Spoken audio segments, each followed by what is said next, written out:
I can tell you right now there is a way to make money out of thin air. एक term है जिसको बोलते हैं fractional reserve banking. ये जो concept है ना, this is the dirty little secret of the entire banking industry and the finance industry. Market में वो पैसा create कर दिया है जो था नहीं, और अगर ये सारे के सारे claim करने आ जाएं तो क्या होगा, मैं bankruptcy file कर दूंगा. ठीक है, ये system designed है to go into bankruptcy. कोई ना कोई bankrupt होगा.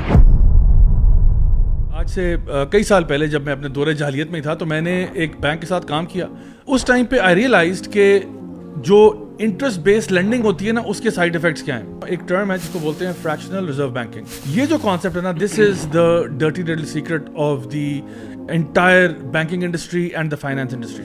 This is the art of creating money from thin air. बचपन से हम सुनते आ रहे हैं, हमारे पेरेंट्स कहते बेटा काम करो, मेहनत करो, बड़े आदमी बनो, पैसे कमाओ, खून पसीना लगाओ. I can tell you right now there is a way to make money out of thin air. And how is that happening?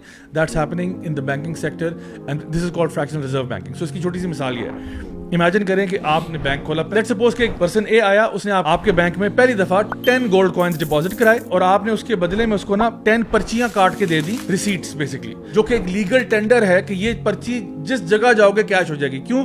क्योंकि इस पर्ची के पीछे 1 गोल्ड कॉइन है और कोई भी बंदा वो पर्ची लेके अगर हमारे पास आएगा हम उसको 1 गोल्ड कॉइन दे देंगे. ठीक है, तो अभी तक तो ये सही है, इसमें कोई मसला नहीं, इस्लामिकली भी कोई मसला नहीं है. अच्छा, अब पर्सन बी आता है, वो भी 10 गोल्ड कॉइन डिपॉजिट कराता है, उसको भी आपने 10 पर्चियां काट के पकड़ा दी और आपने कहा ये लीगल टेंडर है, ये आपकी रिसीट है और आप जाएं. अब आपके पास कितने 20 गोल्ड कॉइन. मार्केट में कितनी पर्ची हैं? 20 नोट हैं, 20. ईच पर्ची is backed by gold. Right now we have no problem. अच्छा, अब पर्सन सी आता है और वो कहता है कि मुझे ना 10 गोल्ड कॉइन्स का लोन चाहिए. तो बैंक कहता है बिस्मिल्लाह, नो प्रॉब्लम. 10 पर्चियां काटता है और उसको पकड़ा देता है. अब गोल्ड कॉइन्स कितने पड़े हुए हैं? 20. मार्केट में पर्चियां कितनी हैं? 30 हो गई हैं. पर्सन डी आता है, वो 5 गोल्ड कॉइन्स मांगता है. बैंक कहता है नो प्रॉब्लम, 5 पर्चियां काटता है, उसको पकड़ा देता है. अब बैंक के अंदर 20 गोल्ड कॉइन है, मार्केट में 35 पर्चियां घूम रही हैं. अच्छा, ये जो 35 पर्चियां हैं, इसका मतलब ये हुआ इसमें 2-3 काम हुए. एक काम ये हुआ कि मार्केट में वो पैसा क्रिएट कर दिया है जो था नहीं, जिसके पीछे कोई भी एसेट, जिसके पीछे कुछ नहीं है. और अगर ये सारे के सारे क्लेम करने आ जाएं तो क्या होगा, मैं बैंकरप्सी फाइल कर दूंगा. ठीक है. दूसरी बात ये होगी कि देखें ऑटोमेटिकली ना इन्फ्लेशन होती है इससे. इन्फ्लेशन किस तरह होती है? क्योंकि देखें ये जो गोल्ड था, जब तक तो गोल्ड के साथ एक पर्ची अटैच थी ना, तो उस पर्ची की एक वैल्यू थी.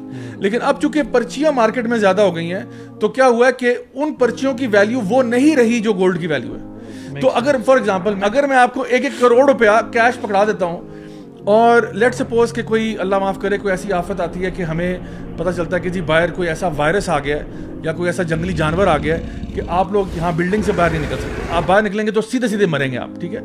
अब 1 हफ्ता गुजरा, 2 हफ्ते गुजरे, पहले तो हम लोगों ने कॉफ़ी और पानी पे गुजारा कर लिया क्योंकि खाने पीने के लिए था कुछ नहीं. बट लेट सपोज किसी के पास एक वाटर बॉटल पड़ी है, के बाद दूसरी है. नाउ एक पॉइंट ऐसा आएगा महीने बाद, आप कहोगे कि मैं ये 50 लाख में भी ले लूंगा आपसे.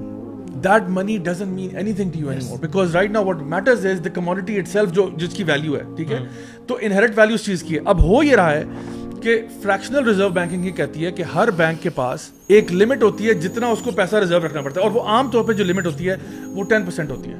यानी फॉर एग्जांपल अगर एक बैंक ने को आपने 100 रुपीज रखवाए हैं तो वो 10 अपने पास रखेगा, 90 रुपीज जो है वो बेसिकली वो ले जाते हैं कि ये लोन में जा सकता है.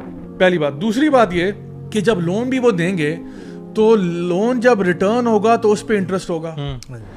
That interest amount that does not exist on the planet, which means ये सिस्टम डिजाइंड है टू गो इनटू बैंकरप्सी. कोई ना कोई बैंकरप्ट होगा, कोई ना कोई बैंकरप्ट होगा, कोई ना कोई मॉर्गेज नहीं पे कर पाएगा कहीं ना कहीं, क्योंकि पैसे इतने हैं नहीं. और हवा में हम क्रिएट भी कर लें तो जो इन्फ्लेशन का मामला होगा, एक टाइम ऐसा आएगा कि आपके पास जो चीजें हैं ना, इनकी वैल्यू यानी मिलियन डॉलर्स की होंगी. जैसे कि आप जिम्बाब्वे की मिसाल लें, आप अर्जेंटीना की मिसाल लें, आप वेनेजुएला की मिसाल लें. ये वो ममालिक हैं जहां पे इन्फ्लेशन इतनी ऊपर चली गई कि एक अंडे और डबल रोटी लेने के लिए आपको $1 मिलियन, $500,000 चाहिए थे. वेनेजुएला में वो पैसों के ना पर्स बना के ना बेच रहे थे, यानी because it wasn't worth the paper it's printed on. So ये लेवल आता है जब आप इस किस्म का सिस्टम क्रिएट करते हो. इस्लाम इस सिस्टम के खिलाफ है. इस्लाम कहता है सूदी कारोबार नहीं होगा, बिकॉज सूद से, रिबा से पूरे मुआशरे को असर होता है. यानी एक होता है ना कि आपने एक बंदा मार दिया, 2 बंदे मार दिए. सूद से क्या होता है, पूरे मुआशरे के अंदर बिगाड़ पैदा होता है. इतनी ज्यादा इन्फ्लेशन हो जाती है जिसकी वजह से गरीब तर होता है और अमीर तर होता है.